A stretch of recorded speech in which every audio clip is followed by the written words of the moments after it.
We're discovering that we don't need to fight life. We don't need to struggle with life. We don't need to have an argument with life. We just need to relax into life. And everything kind of solves itself. There's sometimes I say, every thought you've ever had, and you've had over 70,000. We've had, well, everyone alive has had over 70,000 thoughts today, which is a lot of thoughts. Think how many thoughts that is over the period of a lifetime. It's, I don't know, trillions of thoughts. Which one's stuck? Which one's on pause? Which one is frozen? There isn't one. Every single thought you've ever had, and every single thought you will ever have, comes and goes by itself. So thoughts self-destruct.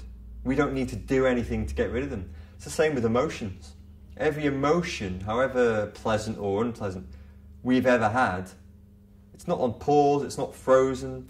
It comes and it goes. It's physical energy in the body. That's what it does. It doesn't stick. And every sensation we've ever had in the body, whether it was a nice one, a fizzy one, a numb one, an unpleasant one, again, it's just like ripples through the body. None of it's sticking, none of it's on pause. You know, the nature of life is movement. The nature of the universe is flow. And that's what we are, you know. We're part of the universe, of course.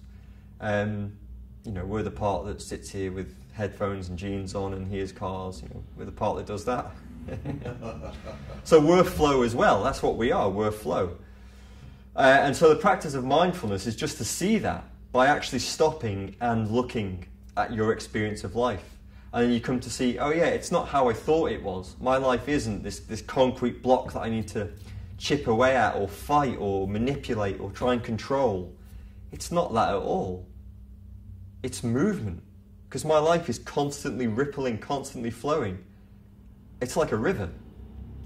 And I actually don't need to get rid of any of the ripples because they get rid of themselves. So actually, there's not much I need to do. I can actually enjoy this river. I can actually enjoy this experience because it's just doing what everything in the universe is doing now. There's not one thing we can point at that isn't in movement, that isn't in flow, in flux. You know, you take a diamond, the hardest substance we know of, and, you know, stick it under a microscope. First of all, it's just kind of bits of, you know, atomic bits whizzing about. And beyond that, space. There's nothing. So, you know, in that sense, a diamond is empty.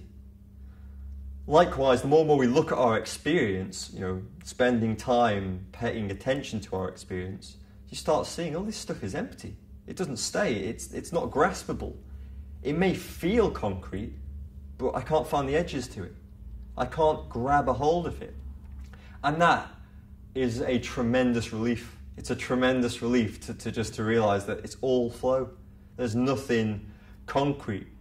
And so people that practice really do feel so many benefits from it. You know, they're happier, lighter people. There's less of a problem with being a human being. We're not trying to have nice fuzzy feelings. We're being open. We're opening ourselves, opening our hearts more and more and more and more to the experience of being a human being. And that, you know, that includes all sorts of stuff, nice stuff, boring stuff, really traumatic, heavy, difficult stuff as well. But the more and more and more we can practice being open to that and welcoming to that, the more it just flows through us. Nothing sticks. It never gets to pause. So you get a more vivid experience of being alive. That's also a more peaceful experience of being alive, because when there is something here we don't like, we're not fighting it. We're just allowing it to be here as an expression of, you know, of life, and allowing it to do what it's going to do, which is move.